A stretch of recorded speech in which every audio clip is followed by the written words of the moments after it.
Ho sbagliato tante volte ormai che lo so già,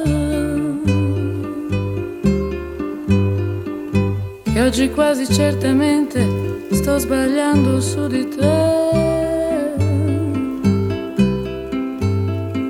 Ma una volta in più che cosa può cambiare nella vita mia? Accettare questo strano appuntamento è stata una pazzia. Sono triste tra la gente che mi sta passando accanto,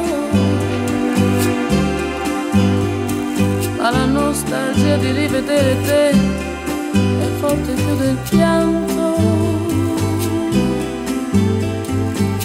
Questo sole accende sul mio volto un segno di speranza.